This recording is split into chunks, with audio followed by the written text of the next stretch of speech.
Don't come to my wedding. You're no longer my family. My daughter wrote to me in a message, rejecting me for the sake of her new parents' wealth. I replied, understood. My heart was breaking from the betrayal. So I called one person. 24 hours later, I had 83 missed calls from her and her family. They were panicking, begging me to stop, but it was too late. Before we continue, please subscribe to the channel and let us know where you are listening in the comments. Dad, I need $35,000 for the wedding. Emily's voice cut through the evening silence before she'd even removed her designer coat. This is the most important day of my life. I looked up from my evening paper, reading glasses sliding down my nose.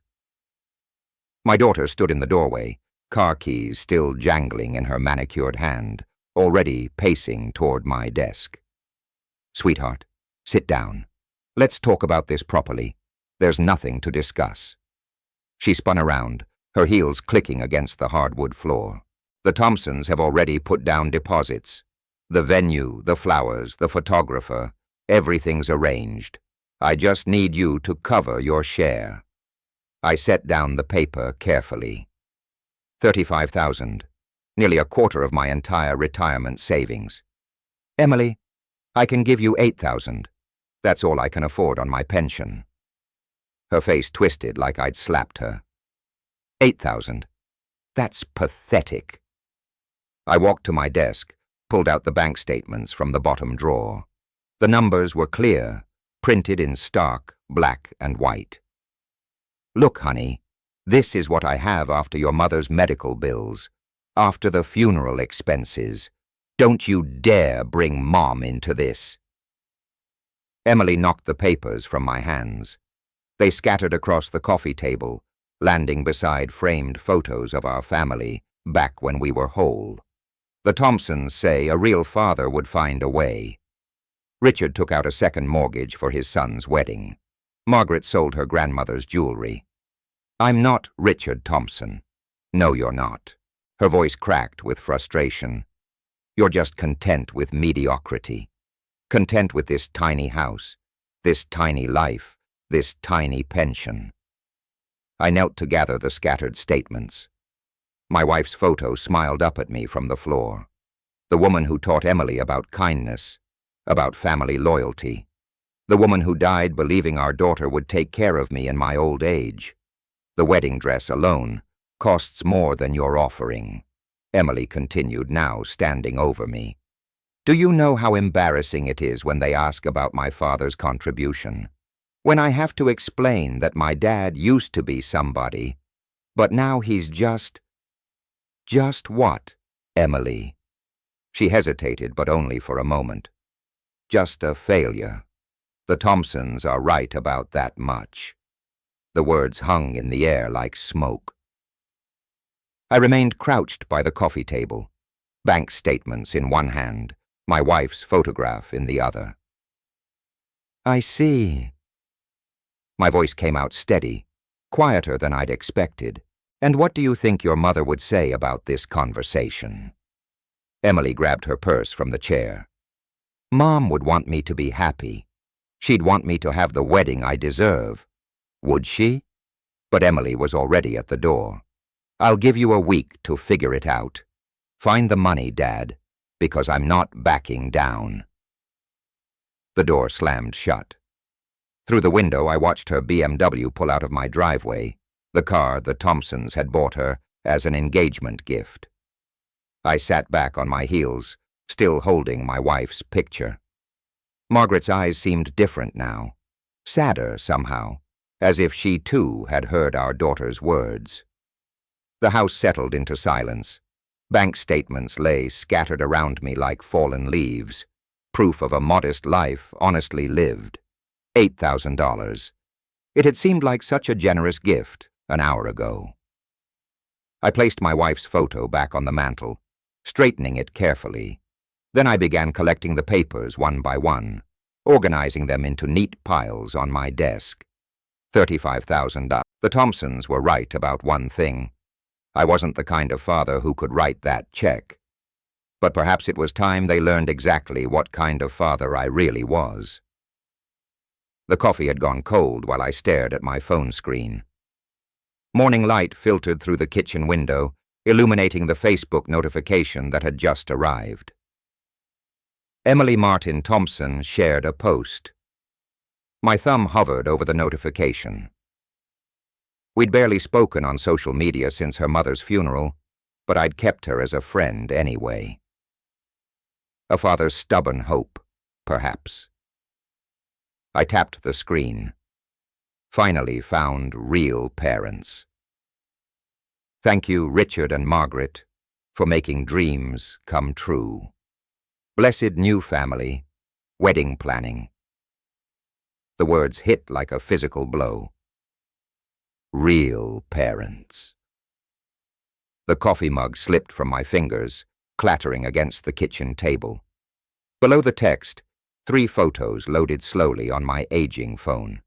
Emily, in an elegant bridal salon, surrounded by mirrors and white silk. Margaret Thompson adjusting a veil behind her, both women beaming. Richard Thompson in the background, platinum credit card already in hand at the register. Likes. 53 comments and counting. Such lucky parents to have you. Your new family is absolutely perfect. The Thompsons are angels. I scrolled through comment after comment, each one twisting the knife deeper.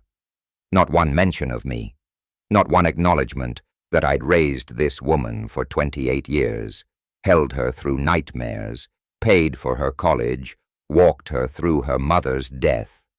Real parents. Who was I then all those years?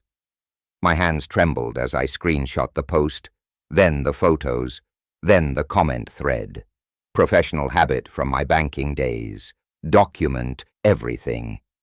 I created a new folder on my laptop. Emily, evidence. The banker in me was already working, even as the father in me bled. The dress in the photos cost more than my monthly pension. The salon looked like something from a magazine. All crystal chandeliers and marble floors. Emily's smile was radiant. Her arms wrapped around Margaret like she'd never hugged me that way. But it was the third photo that broke me completely. The 3 of them together, Richard, Margaret, and Emily, posed like a perfect family portrait. Richard's hand on Emily's shoulder, protective and proud. Margaret holding Emily's hands, maternal and warm. Emily between them looking genuinely happy in a way I hadn't seen since before her mother got sick. They looked complete without me.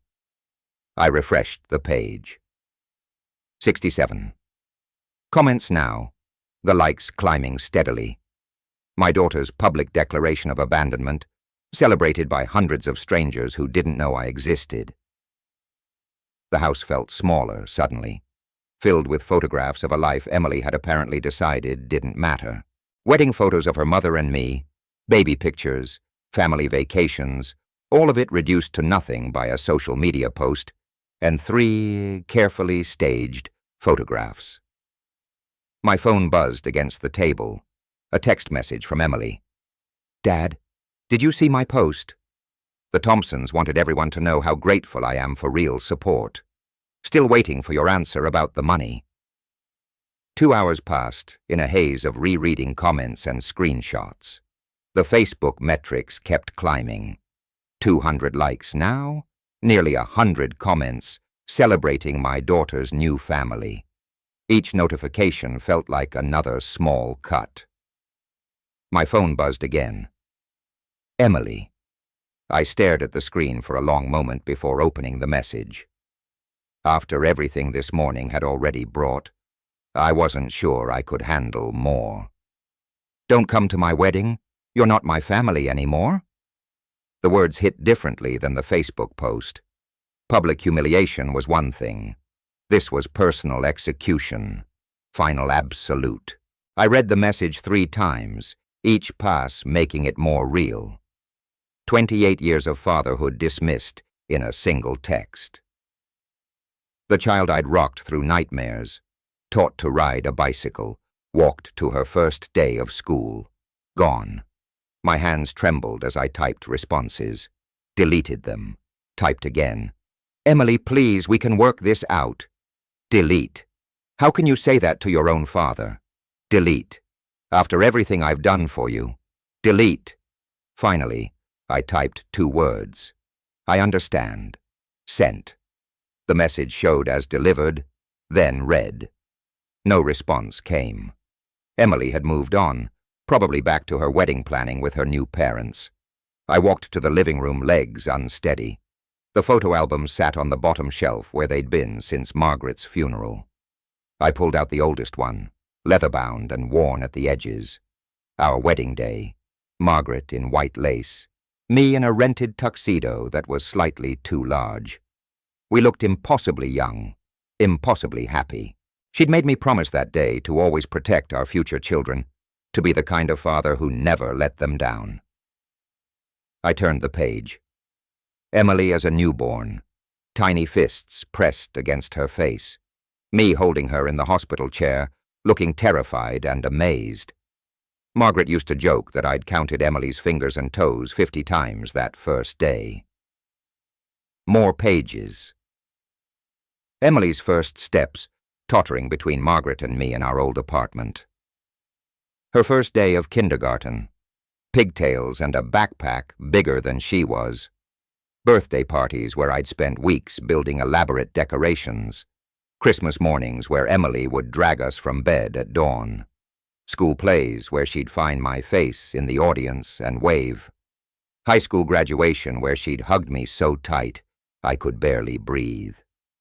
College move-in day when she'd cried and made me promise to call every week. When had it changed? When had I become disposable? I closed the album and set it aside.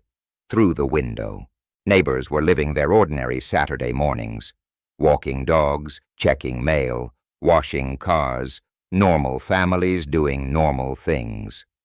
My phone remained silent. Emily wasn't coming back from this decision. The Thompsons had won completely. But as I sat there, surrounded by 28 years of family memories, something shifted inside me. The hurt was still there, raw and deep, but alongside it grew something else, a cold, methodical anger that felt familiar from my banking days. All right, Emily, I said aloud to the empty house. Let's see how real your new parents actually are. Hours passed in methodical planning. I'd moved to my home office, the same space where I'd handled business calls for 30 years. The familiar environment brought back that old, analytical mindset, the one that had caught embezzlers and fraudulent loan applications when others missed them. My address book sat open on the desk, pages yellowed with age. Stephen Clark, Private Investigations. I'd written his number carefully in blue ink 5 years ago when he'd left the bank to start his own firm. Call if you ever need anything, he'd said at his farewell party. The business card was tucked between the pages, professional gray with black lettering, discreet but confident. Stephen had always been thorough, methodical, the kind of man who found answers others couldn't. I dialed his number. Stephen Clark Investigations. Stephen, it's Bob Martin. Pause. Bob Martin from First National. It's been years. Good evening, Stephen. I hope I'm not calling too late. Not at all. What can I do for you, Bob? This is unexpected. I settled back in my desk chair, choosing my words carefully. I need some information about Richard and Margaret Thompson here in Spokane. Complete background check. Another pause. Longer this time. What's going on, Bob? This isn't like you. Let's just say I want to make sure I can trust some new relatives. Ah. Stephen's tone shifted to business mode. I see. What kind of scope are we talking about? Everything. Financial background, business practices, property holdings, legal issues. They own Thompson's Fine Dining downtown. I want to know exactly who these people are. That's comprehensive work, Bob. I'll need about a week for thorough results. My rate for full background investigations is $3,000, but for an old colleague, he paused, thinking, $2,000 advance, the rest on completion. $2,000, a quarter of what Emily had demanded for her wedding. It felt appropriate. Somehow that works. What do you need from me? Full names, addresses, if you have them, business names. I'll start with public records, corporate filings, tax liens, anything that shows up in the system. Is there anything specific you're looking for? I thought about Emily's BMW, the expensive bridal salon, the easy way Richard had pulled out that platinum credit card. I'm particularly interested in their business practices, how they make their money, whether everything is legitimate, understood. The kind of deep dive that looks at cash flow patterns, vendor relationships, tax compliance. Exactly. The banking terminology felt natural, comfortable. This was what I did best. Following money trails, spotting inconsistencies. I'll send you my contract and payment information by email tonight. Should have preliminary results by next Friday. Complete report the week after. Perfect. I opened my laptop, checking my online banking. The $2,000 would barely dent my savings. And if Stephen found what I suspected he might, it would be worth every penny. Bob, can I ask what brought this on? You sound different. I stared at the framed photo on my desk. Emily's high school graduation. Both of us smiling. It felt like looking at strangers now. Sometimes you discover people aren't who you thought they were, Stephen, and sometimes you need to know exactly who you're dealing with. Fair enough. I'll be in touch soon. The line went dead. I set the phone down and opened my email, waiting for Stephen's contract. For the first time since Emily's visit yesterday, I felt something other than pain.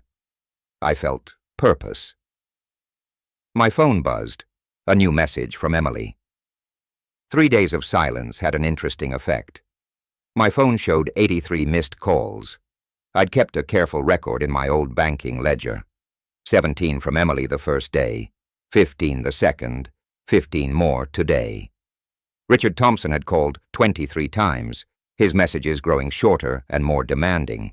Even Jason had called 13 times, his voice increasingly uncomfortable as he tried to mediate a situation he clearly didn't understand.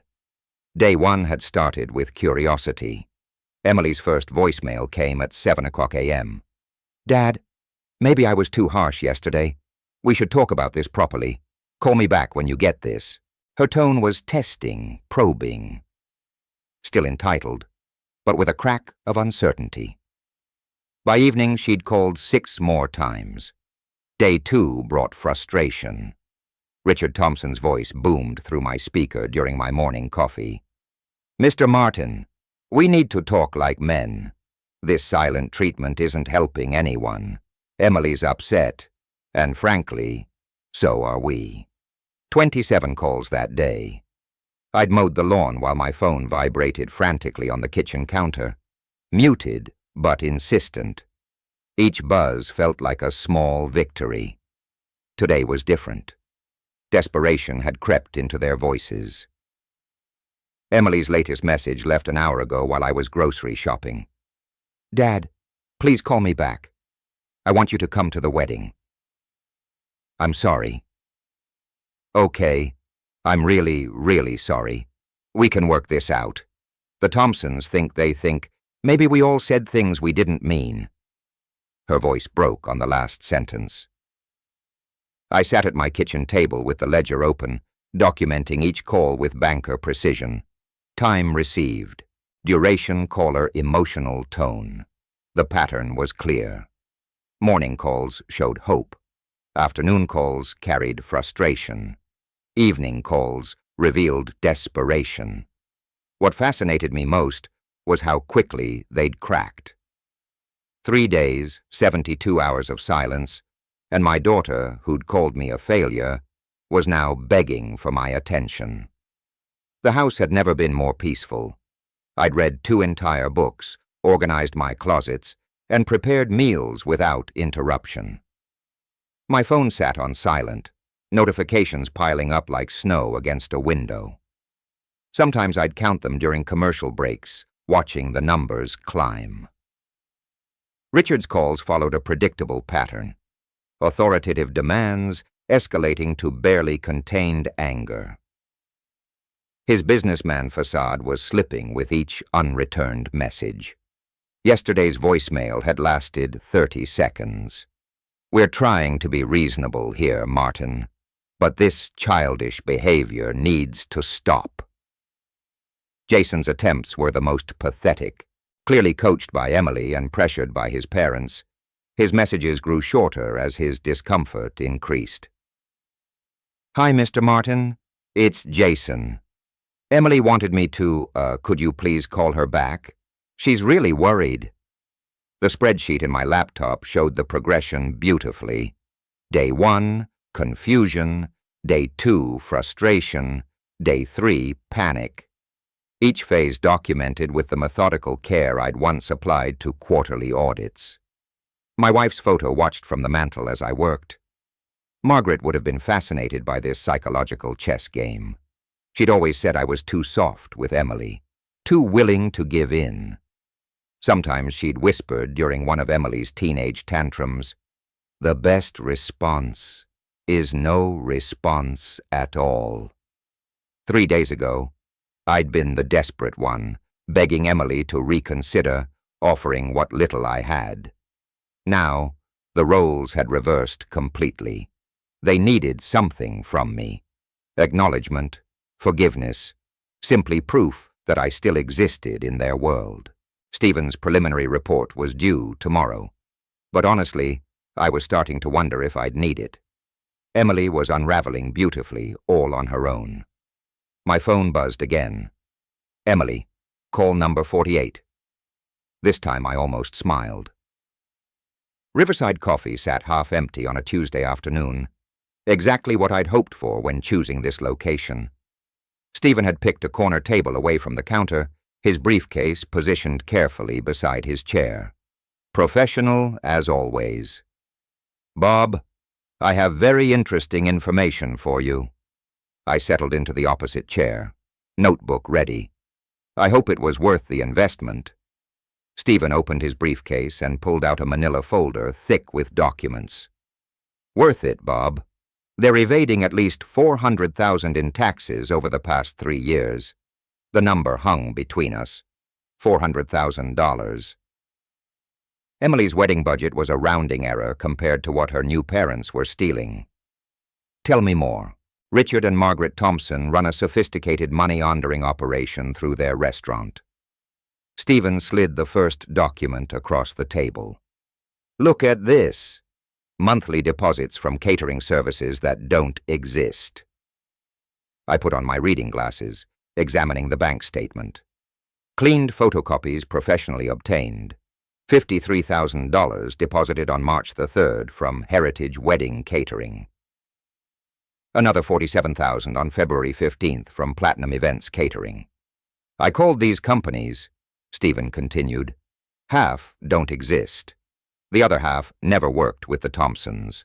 My banking training kicked in automatically. What's their declared income versus actual lifestyle?" Officially $80,000 annually from the restaurant. Unofficially. Stephen pulled out property records. $2.3 million mansion purchased last year. BMW payments that exceed their monthly declared income. Country club memberships costing more than most people make. I flipped through the documents methodically. Tax returns showing minimal profits, while bank statements revealed consistent large deposits. The discrepancy was staggering and legally devastating. "The restaurant's legitimate revenue barely covers operating costs," Stephen explained. "Everything else comes from phantom catering jobs, inflated supply invoices, and cash payments from unnamed sources." "Have you documented the pattern?" 3 years of records. Watch this progression." Stephen laid out bank statements chronologically, starting small. 5,000 here, 8,000 there. By last year, they're processing 60,000 monthly in fake invoicing. Each page told a story my trained eye could read perfectly. Structured deposits designed to avoid reporting requirements. Invoice dates that didn't correspond to actual events. Client names that led to disconnected phone numbers. They're not just stealing from the government, I said, connecting the dots. This level of sophistication suggests they're cleaning money for other people, too. Exactly what I thought. Former banker's instincts, right? Stephen grinned.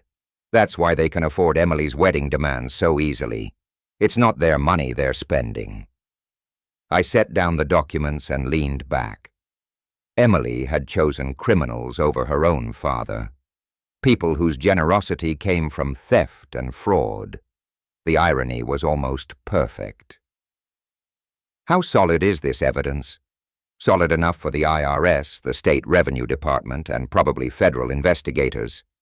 I've documented everything through legal channels, public records, legitimate business inquiries, nothing that can't be used in court. Stephen pulled out a final folder. There's more if you want it. Personal banking records will take another week, but I can trace exactly how they're moving money between accounts. Do it. I didn't hesitate. The additional cost was irrelevant now. As Stephen packed the documents, I made careful notes in my own ledger. Account numbers, dates, amounts. The same methodical record-keeping that had built my banking career would now destroy Emily's new family. Bob, can I ask what you're planning to do with this information? I closed my notebook and looked across the calf. Normal people living normal lives, paying their taxes, following the law, unlike the Thompsons who'd bought my daughter's loyalty with stolen money. I'm going to make sure the right people see these documents. Stephen and your family situation. Let's just say some relationships need to be examined very carefully. Stephen nodded, understanding the boundaries. He'd given me exactly what I needed. Proof that Emily's real parents were criminals. My phone buzzed. Emily again. Call number 49. This time I answered. 3 days after my meeting with Stephen, the doorbell rang. I looked through the peephole. Emily stood on my front steps, clutching a bouquet of white roses, my late wife's favorite. Her eyes were red-rimmed, her usual perfect makeup smudged. She looked exactly like someone who'd spent days calling a phone that never answered. I opened the door, Dad. I know I hurt you, but you understand. Weddings are stressful. Of course, sweetheart. I understand. She blinked, clearly expecting more resistance. The flowers trembled slightly in her hands. May I come in? I stepped aside, gesturing toward the living room. Let me put those in water for you. As I arranged the roses in Margaret's crystal vase, Emily perched on the edge of the sofa like a nervous bird. Her eyes darted around the familiar room, taking in the family photos that contradicted her Facebook declaration about real parents. I'll make us some tea, I said, moving toward the kitchen. Dad, wait. Her voice cracked slightly. About what I posted on Facebook. People misunderstood. When I said real parents, I didn't mean. I meant supportive. You know, people who could help with the wedding. I filled the kettle methodically, of course. The message I sent was harsh, too. I was angry, and the Thompsons were.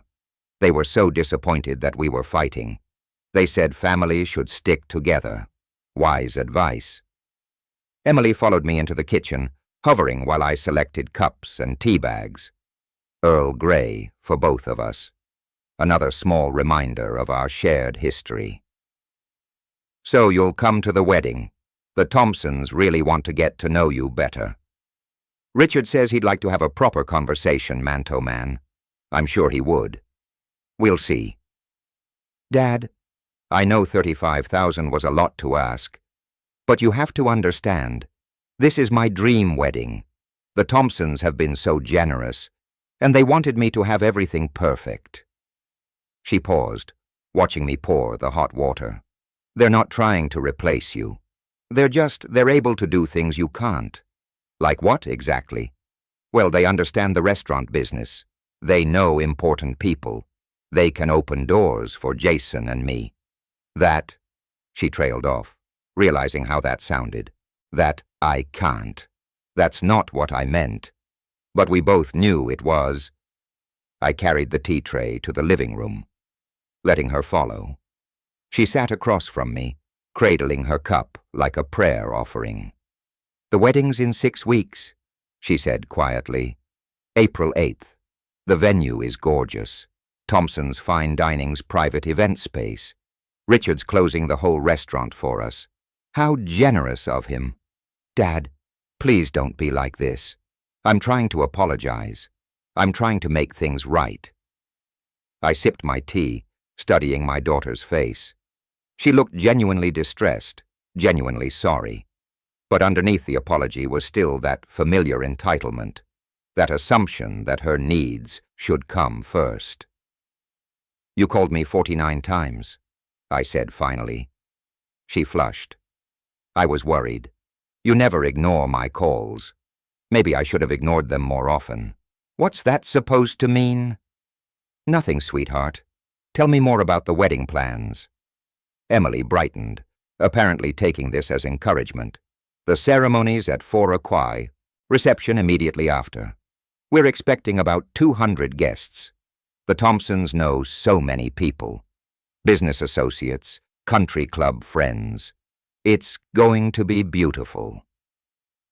I nodded, making appropriate sounds while she described flowers and music and menu choices that cost more than most people's monthly salaries, all funded by tax evasion and money laundering, though she had no idea. "So you'll walk me down the aisle?" she asked finally, her voice small and hopeful. I set down my teacup and looked at her directly. "Emily, do you remember what your mother used to say about family?" She said a lot of things. She said, "Family isn't about who can give you the most expensive things. It's about who shows up when things get difficult." Emily's face tightened. "The Thompsons have shown up for me." "Have they?" "Yes. They've given me everything you couldn't. They've treated me like their own daughter. Is that what you want? To be their daughter instead of mine?" "I want both." The words burst out of her raw and frustrated. "Why can't I have both?" I stood up, collecting the empty teacups. "Because, sweetheart, some choices have consequences." She followed me back to the kitchen, hovering anxiously while I rinsed the dishes. "Dad, the Thompsons want to invite you for dinner tomorrow night. They want to clear the air, start fresh. Richard thinks maybe we all got off on the wrong foot." I dried my hands carefully, considering dinner with the Thompsons, a chance to see the criminals up close, to observe how they operated, to study my enemies before I destroyed them. I dried my hands carefully, considering dinner with the Thompsons, a chance to see the criminals up close, to observe how they operated, to study my enemies before I destroyed them. "What time?" I asked. Thompson's Fine Dining occupied a corner building downtown, all glass and steel with valet parking. I'd driven past it countless times, never imagining I'd enter as the father of a family that owned it through tax fraud. Emily waited by the hostess stand, practically vibrating with nervous energy. "Dad, you came. They're already here. Table 12. Richard's favorite spot." The dining room gleamed with polished wood and crystal, expensive art, clientele, and clothes that cost more than my monthly pension, the kind of place where money talks in whispers. Richard Thompson rose as we approached, extending his hand with practiced confidence. "Robert, welcome to our little place." Little place. The restaurant probably costs more than my house. Margaret remained seated, offering her hand like royalty. "We're so glad you could join us. Emily's been worried sick about this family situation." I took the offered chair, noting the prime location with clear views of the entire restaurant. Perfect for observing operations. Well, we can't have Emily worried. This is her special time. Exactly. Richard signaled the waiter. Nothing but the best for our girl. Wine?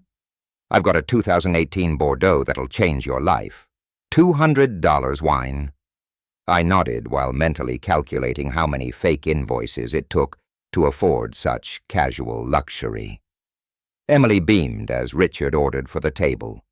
Margaret launched into wedding plans, each element more expensive than the last. The flowers alone are $12,000, she said casually. But Emily deserves perfection.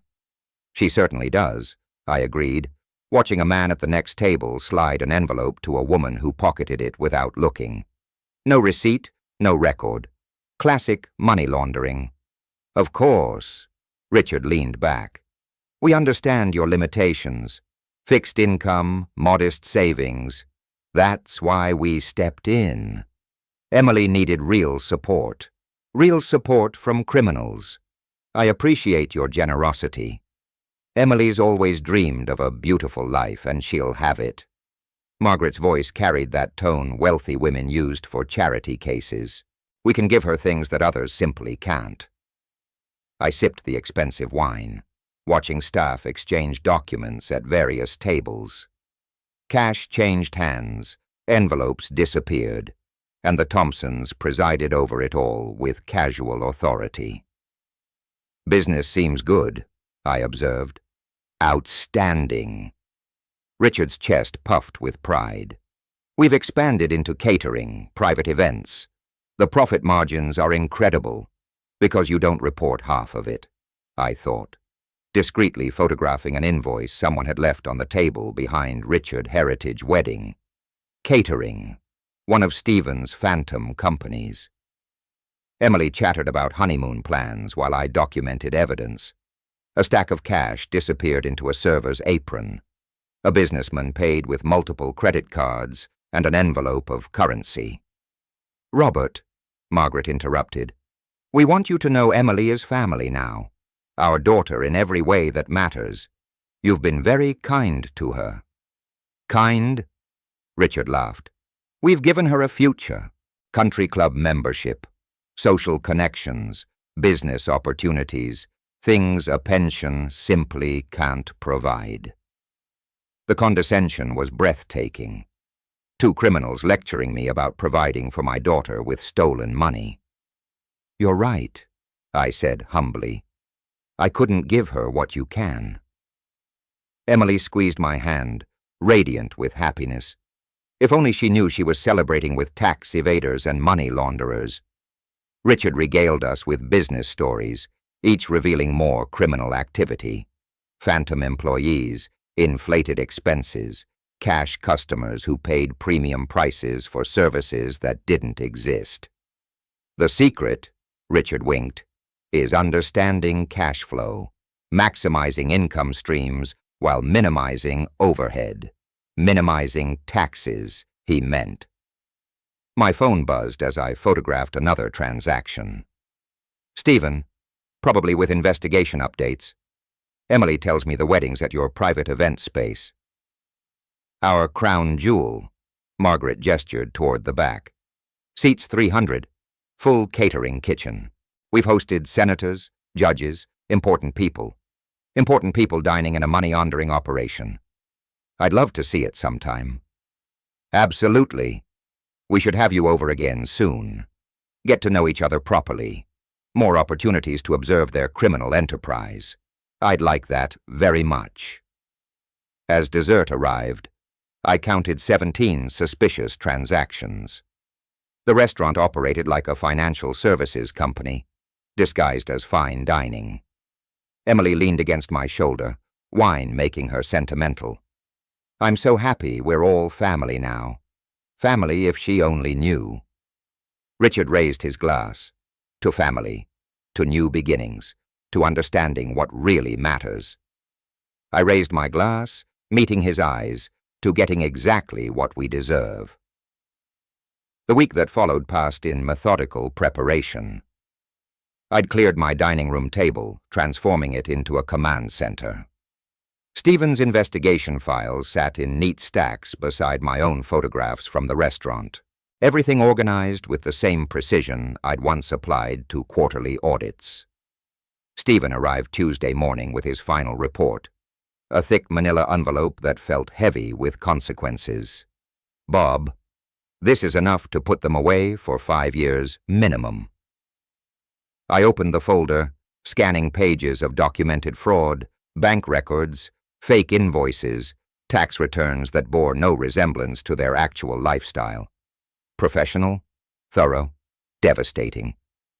I don't want them in prison, Stephen. I want Emily to see the truth. He raised an eyebrow. That's not what I expected. Prison would be too private, too clean. I set down the documents. Emily chose them over me because of their money. She should know where that money really comes from. Stephen packed his briefcase. Our professional relationship concluded. I walked him to the door, then returned to my war room.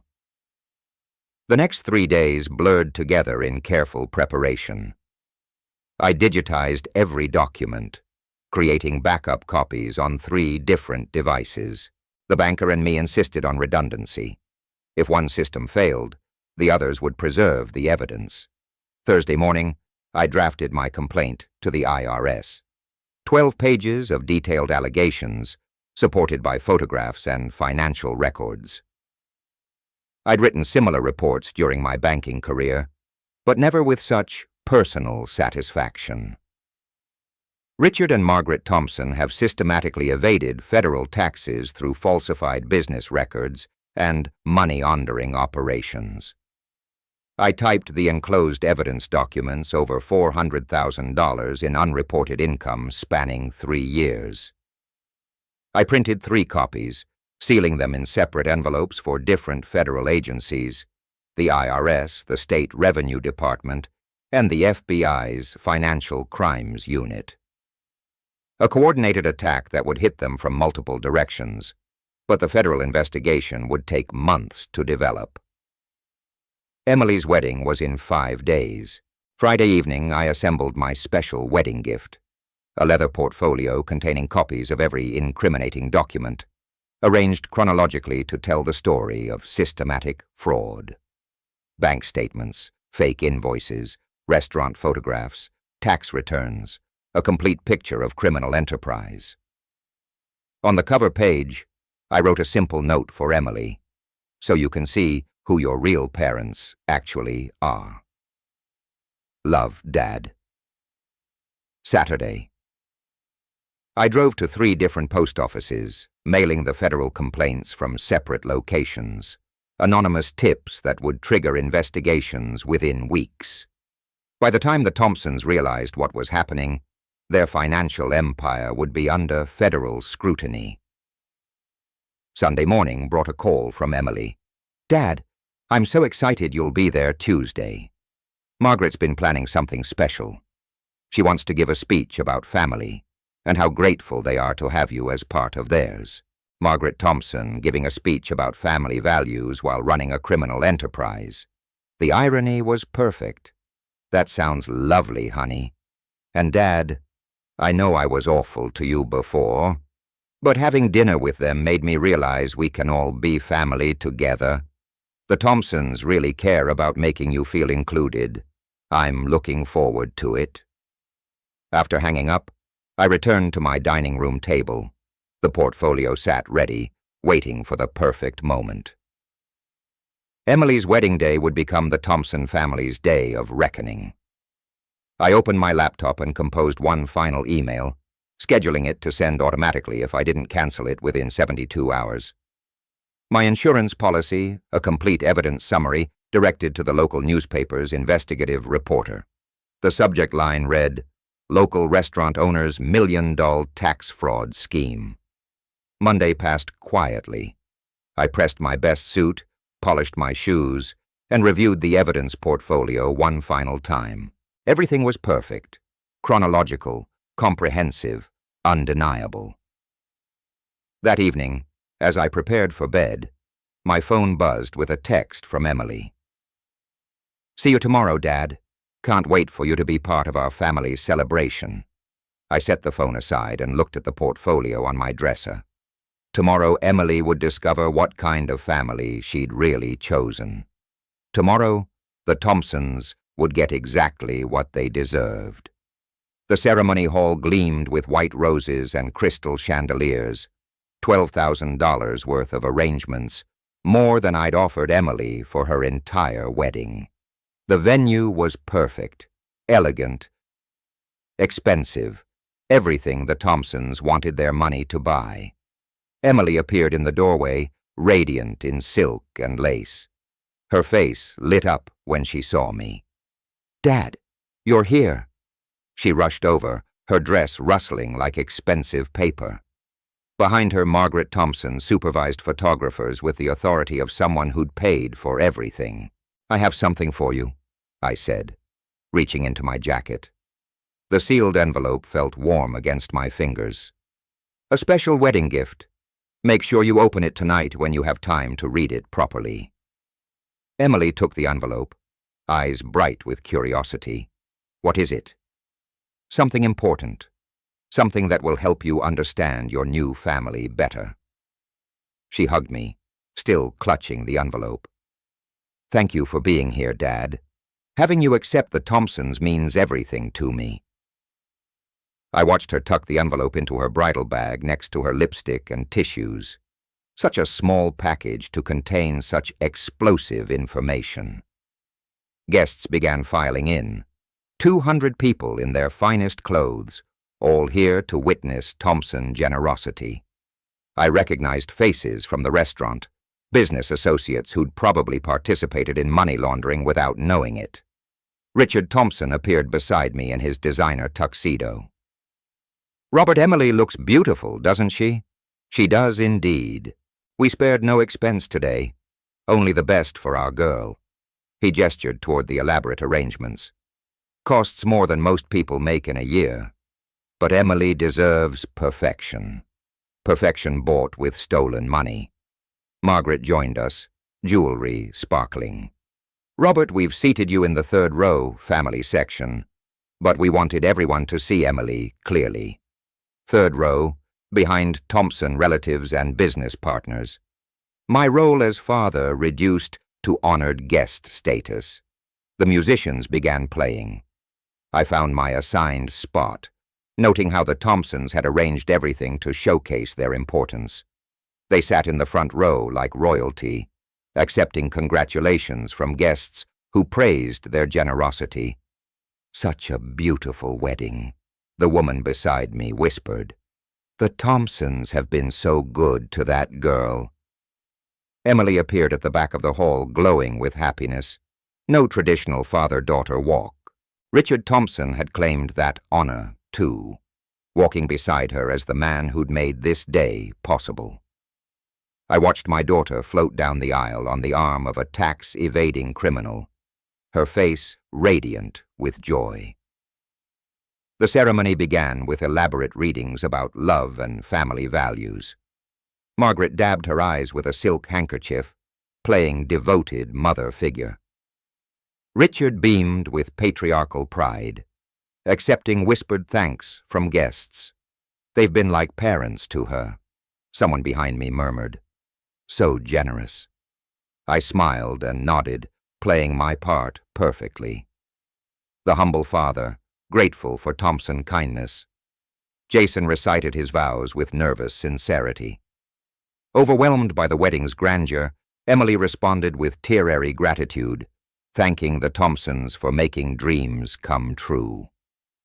The photographer captured everything: the luxury, the emotion, the Thompson triumph. Perfect documentation of their victory over the modest bank auditor who couldn't provide for his daughter. As the ceremony concluded, guests rose in applause. Rice and flower petals filled the air while the couple kissed. Emily clutched her bridal bag tightly, the sealed envelope safely inside. Margaret approached me, all gracious smiles.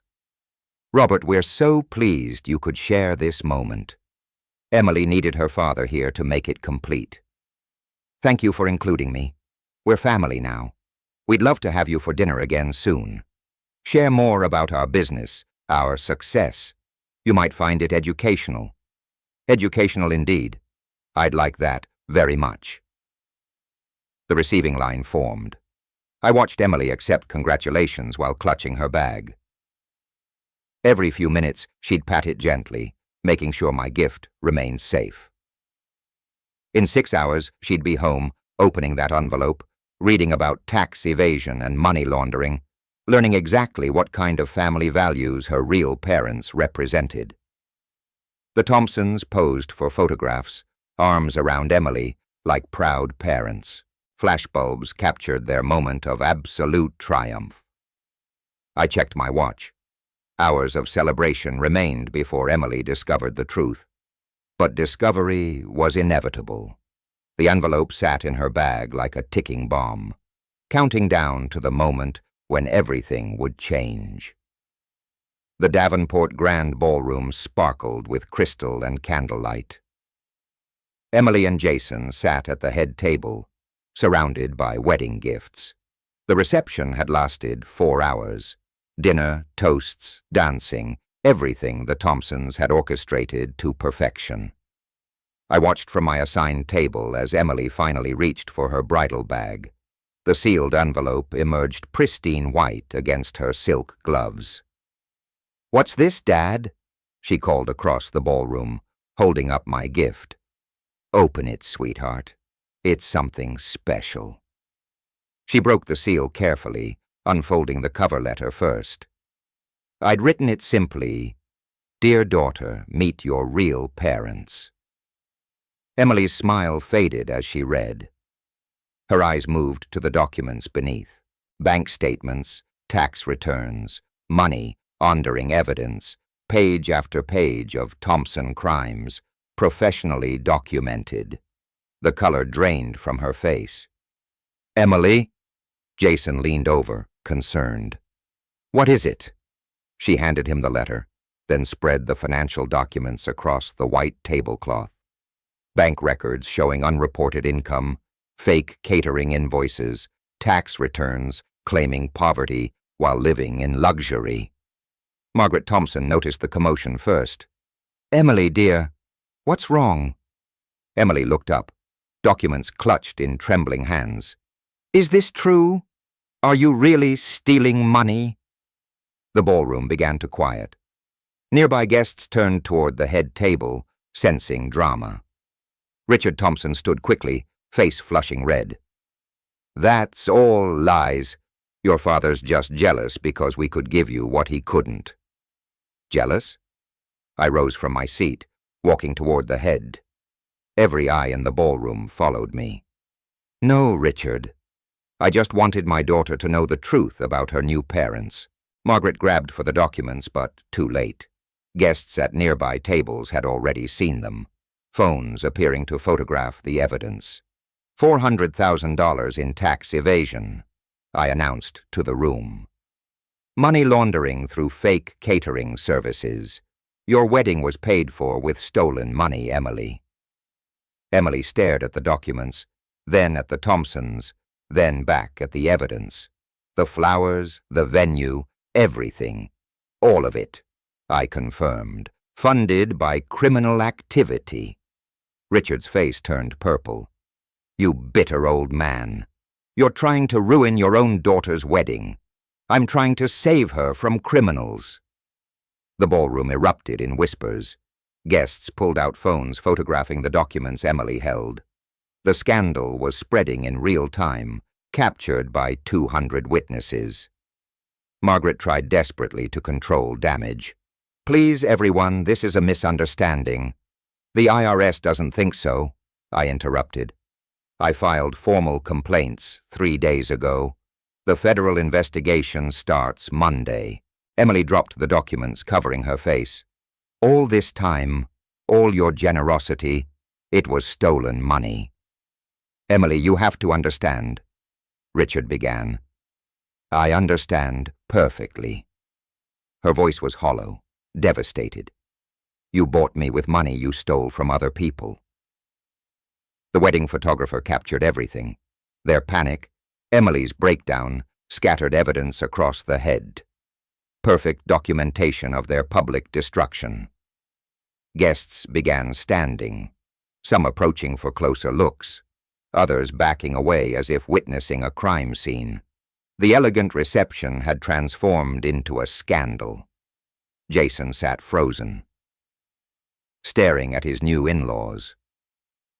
My parents, they're really tax evaders and money launderers, I confirmed. The restaurant is a front for washing illegal cash. Margaret made one final desperate attempt. Robert, surely we can discuss this privately, like you discussed publicly, replacing me as Emily's father. I smiled coldly. No, Margaret. This conversation happens here in front of everyone who witnessed your triumph. Emily finally looked up, mascara streaking down her cheeks. Dad, I'm so sorry. I said such terrible things to you. You were manipulated by criminals, sweetheart. You couldn't have known. Richard Thompson, who'd walked my daughter down the aisle, stood exposed as a common thief. Margaret, who'd played loving mother figure, was revealed as his partner in crime. The wedding guests, their friends, business associates, social connections, had become witnesses to their complete downfall. Emily gathered the scattered documents. What happens now?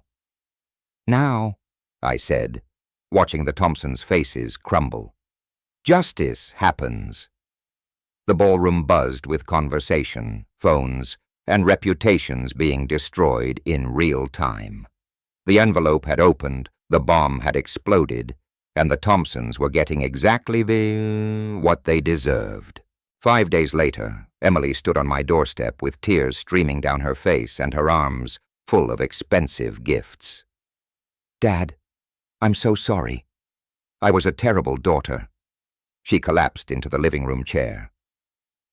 Still in her designer clothes, but looking smaller somehow.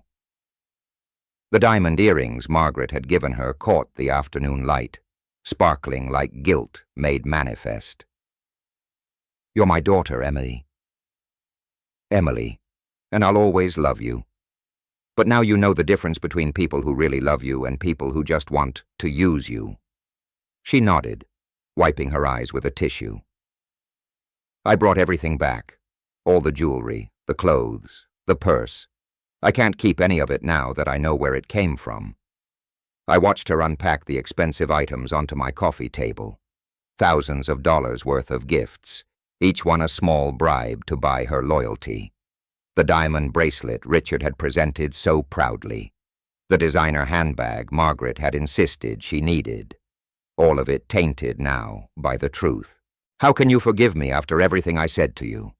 Because real love doesn't have a price tag, and that's something the Thompsons will never understand. Emily picked up one of the family photos from the mantel, her mother holding her as a baby. I wish Mom were here. She would have seen through them, wouldn't she? Your mother always said the most expensive gifts often come with the highest cost. The IRS came to their restaurant yesterday, Emily said quietly. Closed it down. Took boxes of records. Richard tried calling me, but I couldn't talk to them. I nodded. The federal investigation I'd triggered was moving faster than expected. Good. They'll face justice through proper channels now. That's how it should be. Emily sat down the photo and looked at me directly. You could have just told me they were criminals. Why did you wait? Why did you let me go through with the wedding? Would you have believed me without proof? Or would you have thought your bitter father was just trying to ruin your happiness? She was quiet for a long moment. I would have chosen them. Even if you'd told me the truth, I would have chosen them because of their money. And now I understand why you always said the most important things can't be bought.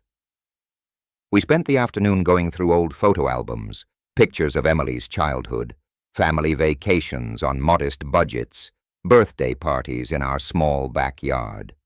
None of it glamorous, but all of it real. "I want to have a proper blessing," Emily said as we closed the last album. "Just us. Maybe a few real friends. Nothing fancy, nothing expensive. Just honest. I'd like that." Jason's devastated about his parents. He never suspected anything. "We're thinking of moving away from Spokane, starting fresh somewhere. That might be wise." Emily gathered up the expensive gifts, placing them carefully in shopping bags. "I'll donate these to charity. Someone might as well get some good out of them. Your mother would be proud of that decision." As she prepared to leave, Emily hugged me tightly. "I'm sorry it took criminals and a federal investigation for me to realize what I already had. The important thing is that you understand now. Will you walk me down the aisle at the real ceremony? I'd be honored." After she left, I sat in my living room surrounded by family photos and memories. The expensive gifts were gone, replaced by something much more valuable. My daughter's love and respect, earned honestly this time. My phone rang. Stephen Clark. "Bob, you've been watching the news." "Some of it." "Thompson's fine dining is finished. The IRS found enough evidence to prosecute for tax evasion, money laundering, and fraud. Richard and Margaret are looking at serious prison time." "Good. The local paper wants to interview you. Hero father exposes criminal in-laws to saved daughter." "Interested?" I looked at Margaret's photo on the mantel, then at the family albums scattered across the coffee table. "No, Stephen. And some victories don't need publicity." I hung up and returned to my photo albums. In a few weeks, Emily would have her honest wedding blessing. Simple, modest, real. Everything the Thompsons' extravaganza wasn't. Outside, spring was turning to summer in Spokane, the season of new beginnings. My phone buzzed with a text from Emily. "Thank you for loving me enough to tell me the truth, even when it hurt." I smiled and set the phone aside.